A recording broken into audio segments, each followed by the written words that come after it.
Hi guys, my name is Frank Tutu and I'm a teaching artist. Now, today I'd like us to talk a little bit about internships or attachments, whatever you call it. Some of the things that you need to consider when you're looking for a place to intern at. Some challenges that you might actually encounter so that you're well prepared. How to apply and get these internship positions. Okay, so first, and I think this is pretty obvious, you have to look for something that's relevant to your field. Okay, if you're doing film production, you want to look for something that actually something related to film production. Now, I'll not say go look for a film production company. I think that's obvious. Something that most people actually fail to mention is you can actually look for a small company, a small NGO that has a communications and marketing department. Okay, because they also do videos for marketing. They edit, so they do videography, they do editing, they do photography, they do all that, and that's something that's relevant to you. So don't go looking for the biggest companies and then get frustrated when you don't get them. Okay, and I do think that's actually among the best things that you can do. These small production companies, these are small companies, these NGOs, especially the smaller ones. You join them, they'll know you by name. Okay, so once you're done with your internship and you come back looking for a job, they remember you. They know you by name, as I said. Now, as opposed to these big production companies or these big media houses, you're just some intern. They don't even get to know your name. You'll be the tall person. You'll be that guy in red, because they have 60, 70 interns in that department that you're also interning at. Okay, and the chances of you actually landing a job after you're done with your internship, they're actually pretty slim. But with a smaller company, they train you how they do their things and all that, and once you're done with your internships, you actually have higher chances of you getting absorbed into the company. The second thing that you need to consider is the company's reputation. What are they known for? You don't want to go to a company that is toxic. They have very toxic environments. You don't want to go to a company that's exploitative. You don't want to go to a company that has 2,000 interns and minimum equipment. Because we have some people who are just looking for free labor. Okay, so you are trying to find a company that has some good credit out there, and which you can always find online because people talk about them. Okay, ask your friends, ask guys who work there. Another tip, and most people actually don't talk about this, if you're going for an interview, show up like 2 hours earlier. Hang around the security people, the cleaners, the reception. Ask them about the company after you've been chatting, and let them marinate, let them relax around you, so that when you start asking them about the company, they can actually tell you the truth. If it's a toxic place, they will let you know. Okay, if it's a very good place, you will still know. So even by the time you walk inside for that interview, you have an idea if this is a place that you want to spend 3-4 months of your life. Okay, now another thing that you need to consider is the structure. Think about the duration of the internship. We have companies that actually give you 6 months internships. We have companies that give you 3 months. We have companies that give you 4 months, 2 months. You have to consider that. How long does your school intend? How long are you supposed to do your internship? According to the school standards or regulations. Is it 3 months? Is it 4 months?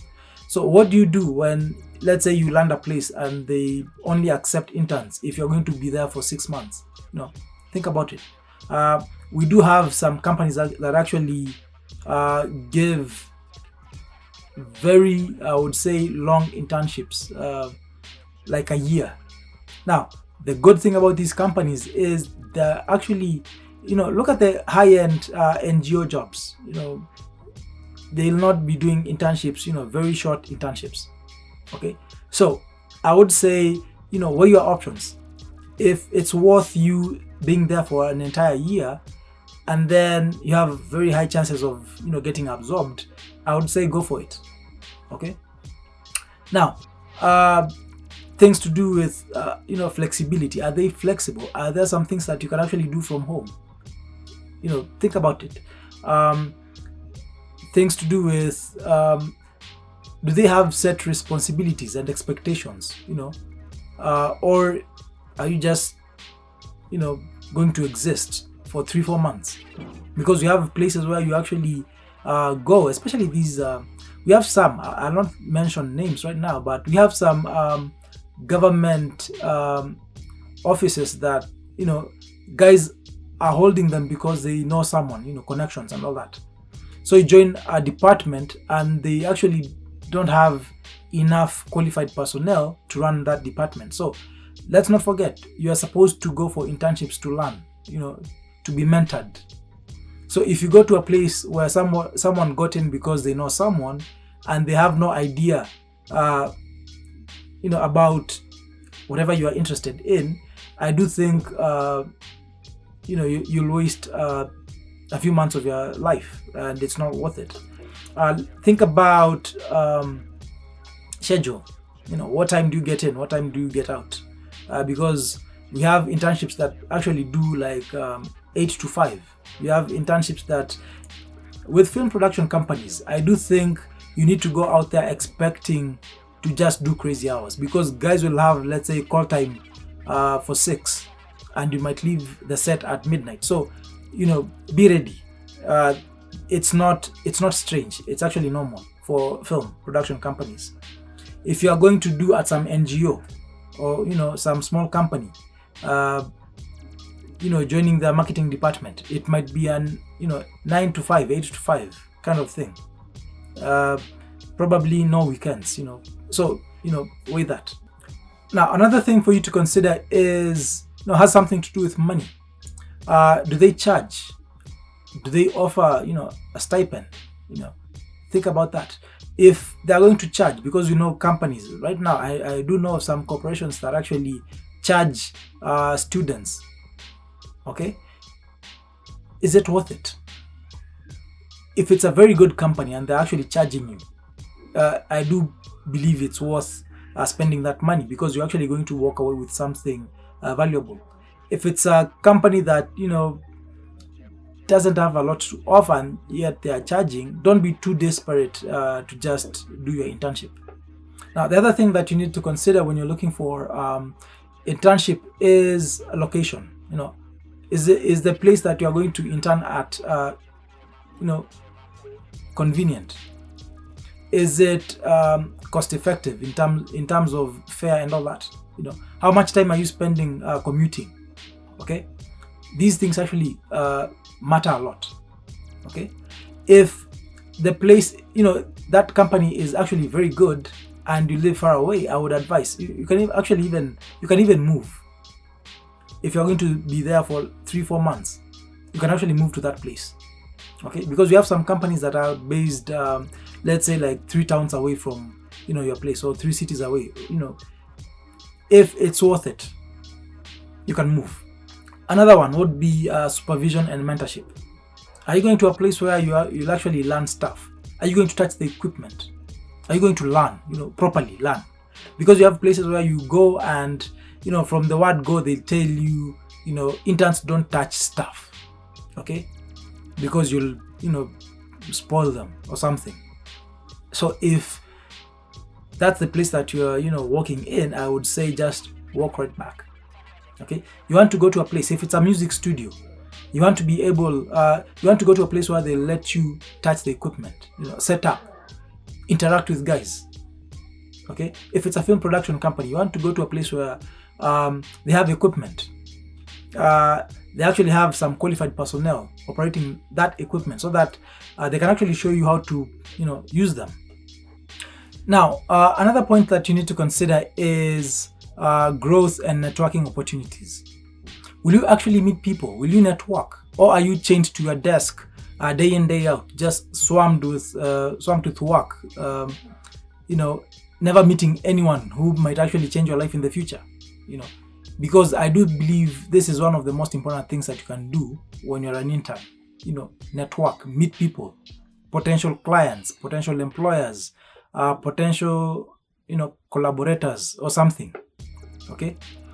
Another one, company culture and values.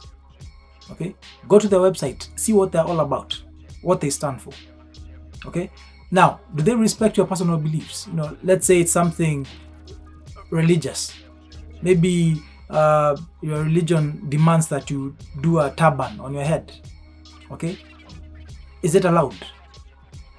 Okay, because we have some companies that will be, will say that it does not align with their brand. It's not allowed. It will make some clients or some people feel uncomfortable. Now, some of the challenges that you might actually encounter when you're doing your internship would be things like, let's say, abuse.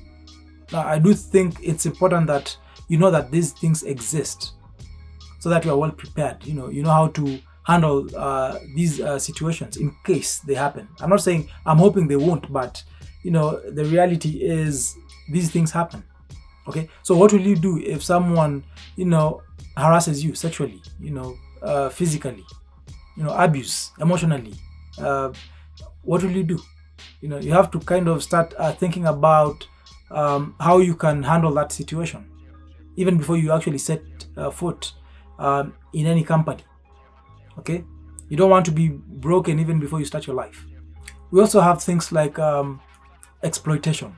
We have things like lack of qualified personnel, because you might actually go to a company and let's say you get a job at a new NGO and they haven't established their marketing communications department well. Okay, and they're willing to actually pay you a little bit, to do ABCD. You can actually think about what you might gain. Maybe you go in, you practice what you have been doing in school, get a job with them, and then keep on learning. We have YouTube, we have so many avenues of learning. Now, how do you actually learn that internship, that dream internship? Now, one, do some internal and external searching. Okay, internal, kind of figure out what you're interested in. External, figure out the companies that actually do that thing that you're interested in. If it's editing, which companies actually do editing. Now, make that list. Go online, visit their websites, try to do thorough research on them. Okay, that is one. Two, customize your application letter or your cover letter or your motivational letter. I'm saying this because most people actually just Google application letter, and the first few examples you download, you write your name, and that's it. Each and every semester, we have guys graduating, we have guys going for internships. Now we have a lot of guys who actually do that. So your letter, at some point, these are things that I would say we experience. You have 200 letters and they all look the same. Okay, so what makes you stand apart? What makes you stand out? I would say customize your letter, for each and every company. If company A, let's say they're all about conservation, when you're doing your application letter, tailor it so that you look like someone who's interested in conservation too. Okay, if company B does let's say equality, in your letter, let people know you are interested in equality. Your values, you guys are a fit. Okay, because when these talent acquisition managers are actually going through the papers and everything, they're looking beyond what's on paper. As a student, I don't expect you to have any experience. I know you are coming straight from school, but I'm trying to figure out, you as a person, who are you? What are you interested in? What makes you you?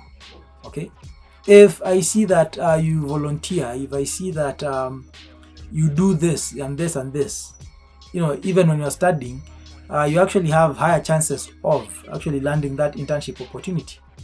Okay, something else that you need to consider is you need to prepare for the interview.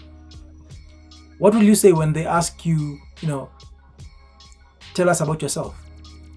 What will you say when they ask you, tell us about your interests? Do you have an answer for that? Prepare well for that interview. After you have applied for that internship, this is what I would like to advise you. Follow up. Make a call. A few days later, call. Try, just ask if they have seen your application letter, and just tell them, you are very interested in that internship position. A call can actually make a very big difference, because most guys will not follow up. Most guys will not call. So you calling shows that you are really interested in joining this company. The next one would be cast your net wide. Okay, you are trying to make sure you get an internship position. So apply to as many companies as possible, and then stay organized. List them. The company A, they're all about ABCD. Advantages, disadvantages, everything. Weighing the other options that we have talked about.